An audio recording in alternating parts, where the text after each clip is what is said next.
बहुत समय पहले की बात है। एक जंगल में एक लोमड़ी रहता था जो बहुत चालाक था, लेकिन साथ ही वो लोमड़ी बहुत ही आलसी भी था।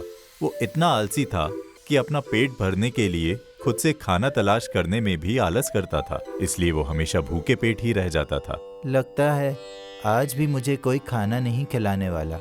इससे पहले कि भूख से मेरे प्राण निकल जाएं, मुझे कोई उपाय सोचना पड़ेगा। लोमड़ी खाना जुगाड़ करने के तरीके सोच रहा था। तभी उसकी नजर पेड़ के नीचे बिल में पड़ी। उसने देखा कि उस बिल से बहुत सारे चूहे निकल के कहीं जा रहे हैं। उन सब चूहों में एक चूहा बहुत ही मोटा और तगड़ा था। वाह, इतने सारे चूहे एक जगह! अगर ये चूहे मुझे खाने के लिए मिल जाएं, तो मजा आ जाएगा। पर इन्हें पकड़ने के लिए मुझे बहुत मेहनत करनी पड़ेगी। मुझे कोई और तरकीब निकालनी पड़ेगी जिससे ये चूहे खुद ही मेरे पास भोजन बनने के लिए आ जाएं। लोमड़ी कोई तरकीब सोचने में डूबा हुआ था। तभी उसे सारे चूहे खाना खा के वापस आते हुए दिखे। सरदार, आज तो मजा आ गया। खाने के लिए कितने स्वादिष्ट भोजन मिले। सारे चूहे और उनका सरदार अपने बिल में चले गए। लोमड़ी ये सब देखता रहा और रात भर कोई ऐसी तरकीब सोचता रहा जिससे वो आसानी से चूहों को खा सके। और सुबह तक उसने एक तरकीब सोच ही ली। अगले दिन लोमड़ी ने अपनी योजना के अनुसार चूहों के बिल के बाहर हाथ जोड़कर एक पैर पर खड़ा हो गया। उसका मुंह खुला हुआ था और उसकी दिशा सूरज की ओर थी और आंखें बंद थी। तभी चूहे बिल के बाहर आए और लोमड़ी को ऐसी अनोखी मुद्रा में खड़े देख आश्चर्यचकित हुए।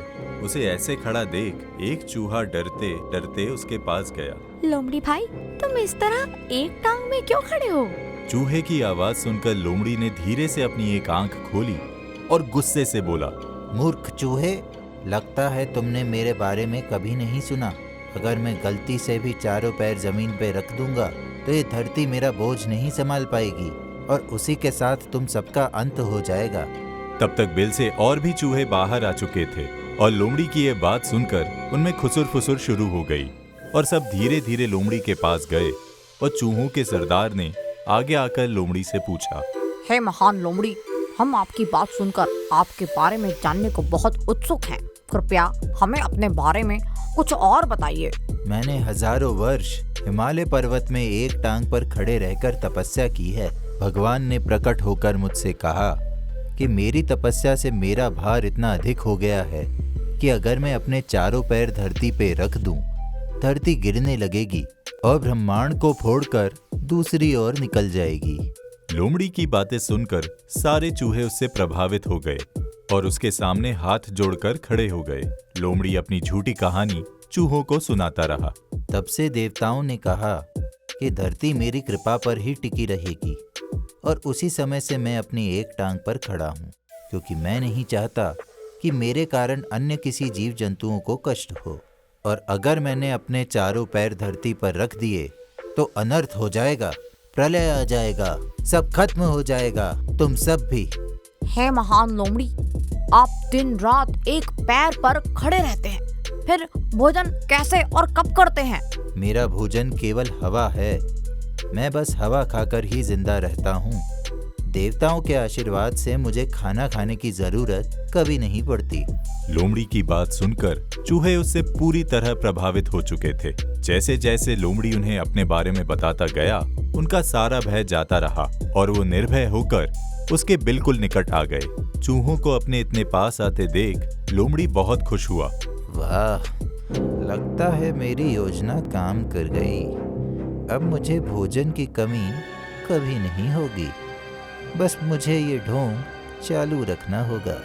इस तरह लोमड़ी रोज अपनी एक टांग पर खड़ा रहता और चूहे उसके चारों ओर बैठकर ढोल मंजीरे लेकर उसके भजन गाते। लोमड़ी ये देख बहुत खुश था, क्योंकि जैसे ही भजन कीर्तन खत्म करके चूहे अपने बिल में वापस जाने लगते, लोमड़ी चुपके से एक दो चूहों को दबोचकर खा जाता। वो मजे से दबोचे हुए चूहों को खाकर रात भर आराम करता था और फिर सुबह होते ही चूहों के बिल के पास जाकर एक टांग पर खड़ा हो जाता था। वाह, बिना परिश्रम का खाना कितना स्वादिष्ट लगता है। धीरे धीरे चूहों की संख्या कम होने लगी। ये अचानक से हमारे चूहों की संख्या कम कैसे होने लगी? जरूर कोई गड़बड़ है। इससे पहले कि सारे चूहे गायब हो जाएं, मुझे इसका पता लगाना ही होगा। हे महातपस्वी लोमड़ी, मेरी टोली के चूहों की संख्या दिन ब दिन कम होते जा रही है। ऐसा क्यों हो रहा है? चालाक लोमड़ी सरदार चूहे की बात सुनकर समझ गया कि अब उसका नाटक पकड़ा जा सकता है, क्योंकि सरदार चूहे को शक हो गया था। इसलिए उसने एक और ढोंग किया और अपना हाथ आशीर्वाद की मुद्रा में उठाते हुए सरदार चूहे से एक और झूठ बोला। हे चतुर चूहे, यह तो एक दिन होना ही था, क्योंकि जो भी बिल्कुल सच्चे मन से मेरी भक्ति करेगा उसे अपने पूरे शरीर समेत वैकुंठ की प्राप्ति होगी। तुम्हारे चूहे को अपनी सच्ची भक्ति का फल मिल चुका है, वो सभी वैकुंठ लोक जा चुके हैं। सरदार चूहा लोमड़ी की ये बात सुनकर चौंक गया। तभी उसकी नजर लोमड़ी के पेट पर गई और उसने ये देखा कि लोमड़ी पहले से बहुत मोटा और तगड़ा हो गया है। उसे समझ में आ गया कि हो ना हो लोमड़ी ही उसके चूहों को खा रहा है। ये कोई महात्मा या तपस्वी नहीं, बल्कि एक ढोंगी लोमड़ी है। मुझको सबको सतर्क करना होगा। चूहों के सरदार ने तुरंत जाकर बाकी बचे चूहों को सतर्क किया और एक योजना बनाई। अगले दिन फिर से सब चूहे लोमड़ी के पास भजन कीर्तन के लिए गए, पर इस बार सरदार चूहे ने सबसे अंत में अपने बिल में घुसने का फैसला किया। भजन कीर्तन समाप्त होने के बाद सारे चूहे बिल में घुसने लगे। चूहों का सरदार आज सतर्क होकर सबसे पीछे था और जैसे ही लोमड़ी ने उसे दबोचना चाहा, सरदार चूहा उछलकर उसके पंजे से बच गया और उछलकर लोमड़ी की गर्दन में चढ़ गया और उसे काटने लगा। लोमड़ी दर्द से तिलमिला उठा। बचाओ, छोड़ो मुझे। सरदार चूहे के हमला करते ही बाकी चूहे भी आकर लोमड़ी पर हमला करने लगे और उसे जगह जगह से काटने लगे। लोमड़ी ने बहुत कोशिश की, लेकिन इतने सारे चूहों के हमले से वो बच नहीं पाया और धीरे धीरे दम तोड़ दिया। चूहे ये देखकर बहुत खुश हुए। इस तरह सारे चूहों ने मिलकर ढोंगी लोमड़ी से अपना बदला लिया।